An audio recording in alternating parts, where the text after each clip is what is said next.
automatic shotgun. So you got like 4 weapons, and then like 2 levels for those 4 weapons, pretty much. And that's about it. And then you get a few, well, you got a handgun, and then you got a few grenades and stuff, and different environmental weapons you can use, but it's not much. And then with Killing Floor, you have like flamethrowers, chainsaws, axes, machine guns, shotguns, sniper rifles, rocket launchers, grenades. You know, there's more of a variety, and you can find some weapons lying around, and you can also there's like a shop in the game, which is okay. Well, let's talk about this for a second. In Left 4 Dead, the game is kind of linear. You know, you go down this hallway to the end, and then you hang a left, and it's a linear path through a map. You can kind of go off to the side a bit. They'll have some little rooms that aren't really on your path. You can kind of move about a bit. You can kind of veer off the path, but in general, it's a linear path. With Killing Floor, it's just a big open map, and you can go anywhere. It's just like real life. It's like this, you know. You can go over to that house, or you can go over to this house. You can go down that lane, or you can go in this field. It's just a big open map, and so Killing. I really like that about Killing Floor. There's more freedom. You know, they're not forcing you to, like in Left 4 Dead. It's like it's so linear. It's kind of fake in that sense. You know, you have to go down this hallway. You have to go through here. You couldn't just go out a window and go around this way. You have to go through here. Sometimes there'll be a few different options. Like sometimes it's linear, but sometimes it'll be 2 paths or possibly 3 paths. But it still will end up meeting back into the same junction. You know. But with Killing Floor, you can just go wherever you want. It's just like this.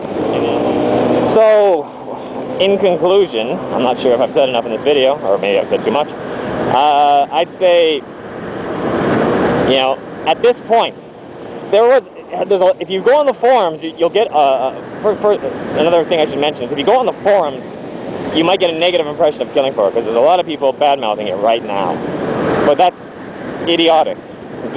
Because every time you get an online game like this that just comes out, there are a lot of bugs and glitches that need to be worked out in the first week or 2, and that's normal. For an online game, you have, you know, people all over, you got thousands of people connecting to a game that's pretty much never been connected to before, you know, and you're bound to have some issues, some connection issues and whatnot.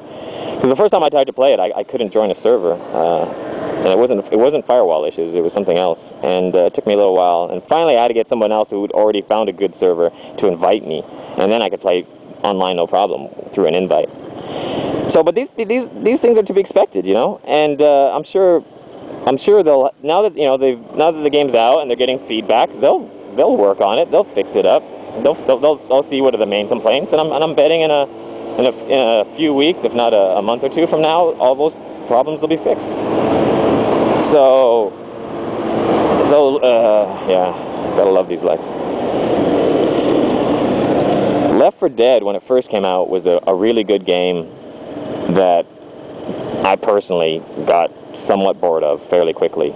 But now with the new update, it's a great game. It's very difficult to get bored of it. Killing Floor, it's a very solid, good game. It's a different playing experience from Left 4 Dead. It's also half the price. It's a wider variety of weapons. The monsters, well, there's not that many, technically there's not that many more different types of monsters, but it seems like there is, because they all have very different powers instead of just running at you and screaming. So it plays well.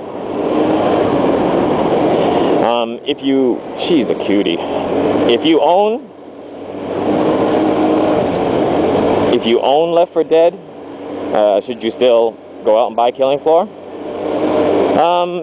Yeah, I'd say if you really like co-op and you like the experience, and it's fun playing it with, if you enjoy co-op games, if you enjoy you and your friends attacking a group of monsters and, hey, heal me and help, I'm over here, I need some help, those kind of things, then yeah, then sure, get Killing Floor, why not? It's only $20. But if you like Left 4 Dead, just because of the fact it's a very polished, well-made game that pays a lot of attention to small details and this and that, but you're not necessarily a huge fan of co-op, then I would say stick with Left 4 Dead, because it is the more polished game of the two, and it is the more well-made game of the two. But for double the money, it should be.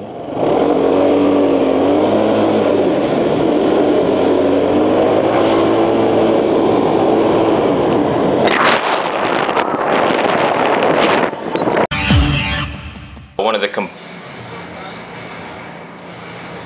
yeah, you get like random slow motion, kind of like Max Payne type effects, which are cool. You can aim, which is something you can't do on Left 4 Dead.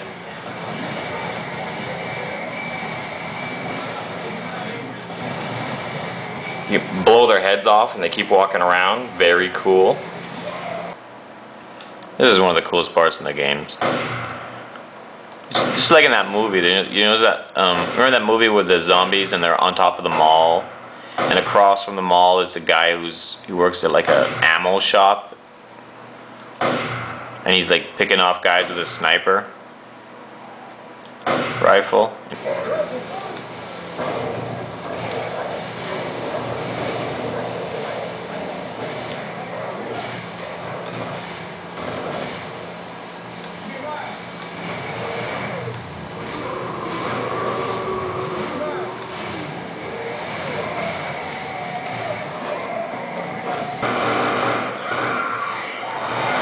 Where'd that guy come from? Whoa.